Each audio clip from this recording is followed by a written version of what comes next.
दोस्तों सब्सक्राइब कीजिए all hit exam channel को और बेल आइकन को प्रेस कीजिए जिससे आने वाली वीडियो की नोटिफिकेशन आपको सबसे पहले और लगातार मिलती रहे। दोस्तों बहुत बहुत स्वागत है एक बार फिर से आप सभी का हमारे इस चैनल में जिसका नाम है ऑल हिट एग्जाम। और आज का जो हमारा वीडियो होगा ये आपका हिंदी का वीडियो होगा, अर्थात CTET 2020 सुपर 30 क्वेश्चन का जो सीरीज हमारे इस ऑल हिट एग्जाम चैनल पर चलाया जा रहा है उसी के अंतर्गत आपका ये हिंदी का वीडियो होगा। और दोस्तों हिंदी का ये आपका दूसरा वीडियो होगा। इसके पहले already Hindi super 30 question series के अंतर्गत एक वीडियो अपलोड किया जा चुका है। देरी ना करते हुए आज का वीडियो स्टार्ट करते हैं। CTET 2020 सुपर 30 क्वेश्चन सीरीज के अंतर्गत हिंदी सब्जेक्ट से दूसरा वीडियो होगा। पहला प्रश्न है इसमें, अमीर खुसरो ने हिंदी के लिए क्या प्रयुक्त किया? Option A Hindavi, option B Hindustani, option C Urdu, option D भाषा।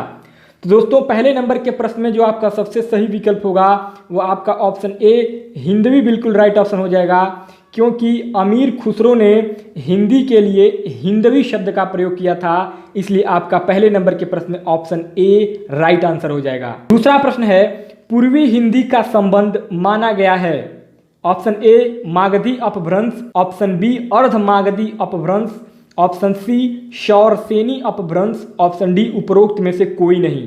तो दोस्तों दूसरे नंबर के प्रश्न में जो आपका सबसे सही विकल्प होगा वो आपका ऑप्शन बी अर्ध मागधी अपभ्रंश बिल्कुल राइट ऑप्शन हो जाएगा, क्योंकि पूर्वी हिंदी यानी कि भारत के पूर्वोत्तर राज्यों में जो हिंदी बोली जाती है उसका जो संबंध है वो अर्ध मागधी अपभ्रंश से माना जाता है, इसलिए आपका दूसरे नंबर के प्रश्न में ऑप्शन बी राइट ऑप्शन हो जाएगा। तीसरा प्रश्न है, हिंदी की कितनी बोलियां हैं? Option A 20, option B 18, option C 15, option D 17। तो दोस्तों तीसरे नंबर के प्रश्न में जो आपका सबसे सही विकल्प होगा वो आपका ऑप्शन बी 18 बिल्कुल राइट ऑप्शन हो जाएगा।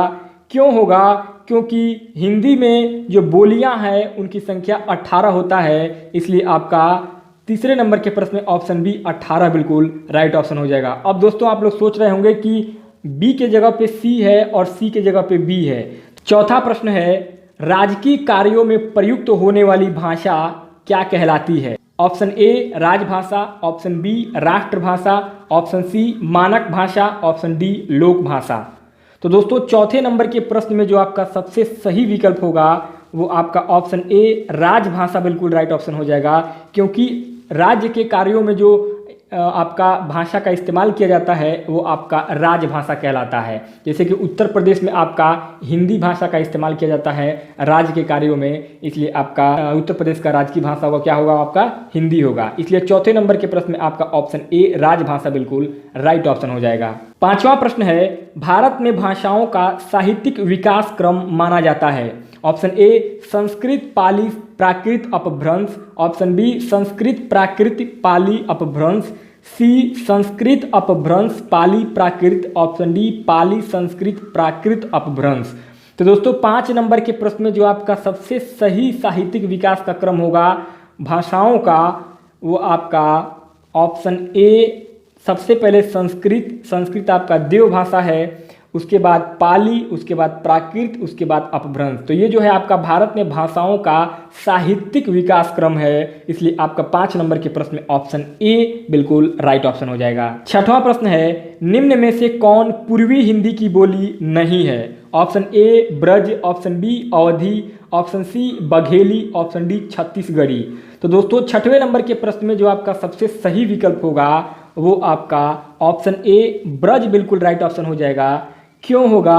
क्योंकि पूर्वी हिंदी की जो बोली है इन चारों विकल्पों में वो आपका ब्रज नहीं होगा, क्योंकि पूर्वी राज्यों में जो आपका हिंदी बोली जाती है उसमें आपका अवधी, बघेली, छत्तीसगढ़ी ये सब सारी जो आपके बोलियां हैं ये बोली जाती हैं, लेकिन ब्रज भाषा जो है वो आपका नहीं बोला जाता है, इसलिए आपका छठवें नंबर के प्रश्न में ऑप्शन ए ब्रज बिल्कुल राइट ऑप्शन हो जाएगा। सातवां प्रश्न है, निम्नलिखित में से कौन एक भाषा है? Option A Mewati, option B Pali, option C Marwari, option D Bundeli. तो दोस्तों 7वें नंबर के प्रश्न में जो आपका सबसे सही विकल्प होगा वो आपका ऑप्शन बी पाली बिल्कुल राइट ऑप्शन हो जाएगा। क्यों? क्योंकि इन चारों विकल्पों में आपका पाली एक भाषा है, बाकी जो मेवाती, मारवाड़ी, बुंदेली ये क्या है? बोली है। तो दोस्तों बोली और भाषा में बहुत अंतर होता है, ध्यान दीजिएगा। तो यहाँ पे आपका पाली जो है वही आपका ऑप्शन राइट ऑप्शन हो जाएगा, ऑप्शन बी। 8वां प्रश्न है दोस्तों, निम्नलिखित में से किसने मैथिली में भी रचनाएं की, अर्थात कौन ऐसे लेखक हैं जिन्होंने मैथिली भाषा में भी अपनी रचनाएं किया था। ऑप्शन ए है Jayadev, option B Vidyapati, option C Surdas, option D Bihari. तो दोस्तों 8वें नंबर के प्रश्न में जो आपका सबसे सही विकल्प होगा वो आपका ऑप्शन बी विद्यापति बिल्कुल राइट ऑप्शन हो जाएगा, क्योंकि विद्यापति एक ऐसे कवि हैं, एक ऐसे लेखक हैं जिन्होंने मैथिली भाषा में भी अपनी रचनाएं रची थी, इसलिए 8 नंबर के प्रश्न में option B Vidyapati right answer हो जाएगा। 9 नंबर पर जो प्रश्न है, निम्नलिखित में से कौन सा प्रांत हिंदी क्षेत्र के अंतर्गत नहीं आता है। Option A Haryana, option B Uttarakhand, option C Gujarat, option D Jharkhand. तो दोस्तों 9वें नंबर के प्रश्न में जो आपका सबसे सही विकल्प होगा वो आपका ऑप्शन सी गुजरात बिल्कुल राइट ऑप्शन हो जाएगा। क्यों होगा, क्योंकि हिंदी क्षेत्र के अंतर्गत आपका यानी कि हिंदी प्रांतीय क्षेत्र के अंतर्गत आपका गुजरात नहीं आएगा, बाकी हरियाणा, उत्तराखंड और झारखंड यहाँ पे आपका हिंदी बोला जाता है, लेकिन गुजरात में आपका लगभग हिंदी बहुत कम बोला जाता है, इसलिए आपका जो प्रांत हिंदी क्षेत्र के अंतर्गत नहीं आएगा वो आपका गुजरात नहीं आएगा, इसलिए 9 नंबर के प्रश्न में option C Gujarat right option हो जाएगा। 10वां प्रश्न है, हिंदी दिवस किस दिन मनाया जाता है। ऑप्शन ए 14 सितंबर, ऑप्शन बी 14 अप्रैल, ऑप्शन सी 2 अक्टूबर, ऑप्शन डी 26 नवंबर। तो दोस्तों बेहद आसान प्रश्न है। 10 नंबर के प्रश्न में जो आपका सबसे सही विकल्प होगा सभी हमारे दोस्त जानते होंगे 14 सितंबर, यानी कि 14 सितंबर को आपका हिंदी दिवस मनाया जाता है हर साल। तो दोस्तों 10 नंबर के प्रश्न में ऑप्शन ए 14 सितंबर बिल्कुल राइट ऑप्शन हो जाएगा। 11 नंबर पर जो प्रश्न है, बिहारी हिंदी के अंतर्गत कौन सी बोली नहीं आती है। ए मैथिली, बी मगही, सी भोजपुरी और डी अवधी। तो दोस्तों 11 नंबर के प्रश्न में जो आपका सबसे सही विकल्प होगा वो आपका ऑप्शन डी अवधी बिल्कुल राइट ऑप्शन हो जाएगा, क्योंकि बिहारी हिंदी यानी कि बिहार में जो बिहारी प्रांत के जो लोग होते हैं वो जो हिंदी बोलते हैं उनके अंदर आपका अवधी जो बोली है वो नहीं बोला जाता है। बाकी जो मैथिली, मगही और भोजपुरी ये आपका बिहारी हिंदी के अंतर्गत आता है, लेकिन अवधी नहीं आता है, इसलिए 11 नंबर के प्रश्न में ऑप्शन डी अवधी राइट आंसर हो जाएगा। 12 नंबर पर जो प्रश्न है, निम्नलिखित में से किस राज्य की राजकीय भाषा हिंदी नहीं है। Option A Punjab, option B Haryana, option C Uttarakhand, option D Madhya Pradesh.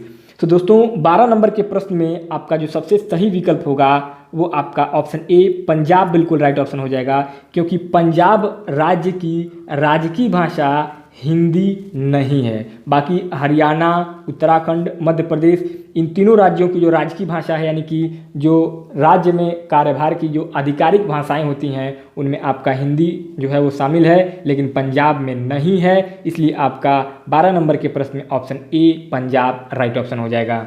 13 number पर जो प्रश्न है, किस देश में हिंदी बोली तथा लिखी जाती है। Option A Sri Lanka, option B Mauritius, option C Iran, option D मिस्र। तो दोस्तों 13 नंबर के प्रश्न में जो आपका सबसे सही विकल्प है वो आपका ऑप्शन बी मॉरिशस बिल्कुल राइट ऑप्शन हो जाएगा, क्योंकि मॉरिशस एक ऐसा देश है जहां पर हिंदी बोली और लिखी जाती है, इसलिए 13 नंबर के प्रश्न में option B Mauritius right answer हो जाएगा। 14 नंबर पर प्रश्न है, मेवाती हिंदी किस उपभाषा वर्ग से संबंधित है। Option A Bihari, option B Pahari, option C पश्चिमी हिंदी, ऑप्शन डी राजस्थानी। तो दोस्तों 14 नंबर के प्रश्न में जो आपका सबसे सही विकल्प होगा वो आपका ऑप्शन डी राजस्थानी बिल्कुल राइट ऑप्शन हो जाएगा। क्यों, क्योंकि मेवाती हिंदी के अंतर्गत राजस्थानी उपभाषा आता है, यानी कि मेवाती हिंदी आपका राजस्थानी उपभाषा वर्ग से संबंधित है, इसलिए आपका 14 नंबर के प्रश्न में ऑप्शन डी राजस्थानी बिल्कुल राइट ऑप्शन हो जाएगा। 15 नंबर पर जो प्रश्न है, कौन सी बोली हिंदी की उपभाषा पहाड़ी की नहीं है। Option A Garhwali, option B Kumaoni, option C Konkani, option D इनमें से कोई नहीं। तो दोस्तों 15 नंबर के प्रश्न में जो आपका सबसे सही विकल्प होगा वो आपका ऑप्शन सी कोंकणी बिल्कुल राइट ऑप्शन हो जाएगा।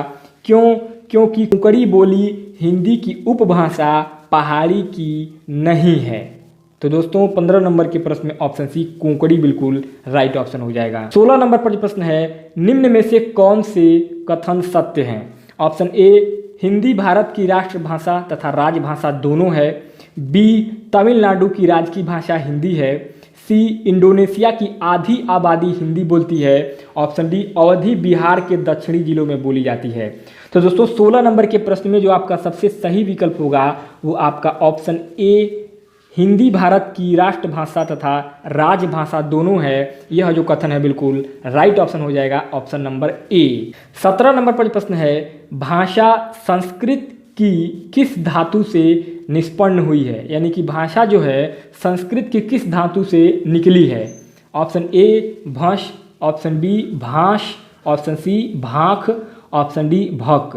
तो दोस्तों 17 नंबर के प्रश्न में जो आपका सबसे सही विकल्प होगा वो आपका ऑप्शन बी भाष बिल्कुल राइट ऑप्शन हो जाएगा, क्योंकि भाषा संस्कृत की भाष धातु से निर्मित हुई है, इसलिए आपका 17 नंबर के प्रश्न में ऑप्शन बी भाष बिल्कुल राइट ऑप्शन हो जाएगा। 18 नंबर पर प्रश्न है निम्न में से कौन सा शब्द फारसी का नहीं है। Option A Hindi, option B Hindu, option C Hindustan, option D Sanskrit. तो दोस्तों इसमें थोड़ा सा सी और बी जो है उसका क्रम ऊपर नीचे हो गया है। तो दोस्तों 18 नंबर के प्रश्न में जो आपका सबसे सही विकल्प होगा वो आपका ऑप्शन डी संस्कृत बिल्कुल राइट ऑप्शन हो जाएगा। इनमें जो आपका फारसी का शब्द नहीं है वो संस्कृत जो है वो फारसी का शब्द नहीं है। बाकी हिंदी, हिंदुस्तान और हिंदू ये तीनों आपके फारसी के शब्द हैं, लेकिन संस्कृत जो है ये आपका फारसी का शब्द नहीं है, इसलिए 18 नंबर के प्रश्न में ऑप्शन डी बिल्कुल राइट ऑप्शन हो जाएगा। अब दोस्तों 19 नंबर पर अगला प्रश्न है निम्न में से किसे आधुनिक आर्य भाषा नहीं माना जाता है। Option A Hindi, option B Gujarati, option C Apabhramsha, option D Marathi. तो दोस्तों 19 नंबर के प्रश्न में जो आपका सबसे सही विकल्प होगा वो आपका ऑप्शन सी अपभ्रंश बिल्कुल राइट ऑप्शन हो जाएगा। क्योंकि अपभ्रंश को आधुनिक आर्य भाषा नहीं माना जाता है, इसलिए आपका 19 नंबर के प्रश्न में ऑप्शन सी अपभ्रंश बिल्कुल राइट ऑप्शन हो जाएगा। 20वां प्रश्न है प्राकृत भाषाओं से अपभ्रंश के परिनिष्ठित रूप का विकास हुआ है। ऑप्शन ए पश्चिम भारत, ऑप्शन बी मध्य Bharat, option C Deccan, option D पूर्वी भारत। तो दोस्तों 20 नंबर के प्रश्न में जो आपका सबसे सही विकल्प होगा वो आपका ऑप्शन बी मध्य भारत बिल्कुल राइट ऑप्शन हो जाएगा। क्योंकि प्राकृत भाषाओं से अपभ्रंश के परिनिष्ठित रूप का जो विकास हुआ है वो मध्य भारत से हुआ है, इसलिए आपका 20 नंबर के प्रश्न में ऑप्शन बी मध्य भारत बिल्कुल राइट ऑप्शन हो जाएगा। 21वां प्रश्न है अपभ्रंश के कितने भेद प्रचलित थे। Option A 7, option B 5, option C 3, option D 10। तो दोस्तों 21 नंबर के प्रश्न में जो आपका सबसे सही विकल्प है वो आपका ऑप्शन सी 3 बिल्कुल राइट ऑप्शन हो जाएगा, क्योंकि अपभ्रंश के टोटल 3 भेद प्रचलित थे हिंदी में, इसलिए आपका 21 नंबर के प्रश्न में ऑप्शन सी 3 बिल्कुल राइट ऑप्शन हो जाएगा। 22वां प्रश्न है पाली को डैश डैश डैश भाषा भी कहा जाता है। ऑप्शन ए देश भाषा, ऑप्शन बी देव भाषा, ऑप्शन सी लोक भाषा, ऑप्शन डी जन भाषा। तो दोस्तों 22 नंबर के प्रश्न में जो आपका सबसे सही विकल्प होगा वो आपका ऑप्शन ए देश भाषा बिल्कुल राइट ऑप्शन हो जाएगा, क्योंकि पाली को देश भाषा भी कहा जाता है, इसलिए आपका 22 नंबर के प्रश्न में ऑप्शन ए देश भाषा बिल्कुल राइट ऑप्शन हो जाएगा। 23 नंबर पर जो प्रश्न है मागधी निम्न में से किस भाषा को कहा जाता है। Option A Prakrit, option B Pali, option C Sanskrit, option D Hindi. तो दोस्तों 23 नंबर के प्रश्न में जो आपका सबसे सही विकल्प होगा वो आपका ऑप्शन बी पाली बिल्कुल राइट ऑप्शन हो जाएगा। क्योंकि मागधी जो है वह आपका पाली भाषा को भी कहा जाता है, यानी कि पाली भाषा को मागधी कहा जाता है और मागधी को ही पाली भाषा भी कहा जाता है, इसलिए आपका 23 नंबर के प्रश्न में ऑप्शन बी पाली बिल्कुल राइट ऑप्शन हो जाएगा। 24 नंबर पर अगला प्रश्न है आचार्य हेमचंद ने किसके व्याकरणों की रचना की। ऑप्शन ए प्राकृत तथा अपभ्रंश, ऑप्शन बी संस्कृत तथा प्राकृत, ऑप्शन सी अपभ्रंश तथा हिंदी, ऑप्शन डी संस्कृत तथा हिंदी। तो दोस्तों 24 नंबर के प्रश्न में जो आपका सबसे सही विकल्प होगा वो आपका ऑप्शन ए प्राकृत तथा अपभ्रंश बिल्कुल राइट ऑप्शन हो जाएगा, क्योंकि आचार्य हेमचंद ने प्राकृत तथा अपभ्रंश व्याकरणों की रचना की थी, इसलिए आपका 24 नंबर के प्रश्न में ऑप्शन ए प्राकृत तथा अपभ्रंश बिल्कुल राइट ऑप्शन हो जाएगा। 25वां प्रश्न है निम्न में से कौन प्राकृत का भेद नहीं है। ध्यान दीजिएगा यहाँ पर कौन सा भेद नहीं है पूछा जा रहा है। ऑप्शन ए है Shauraseni, option B Ardhamagadhi, option C Kosali, option D Paishachi.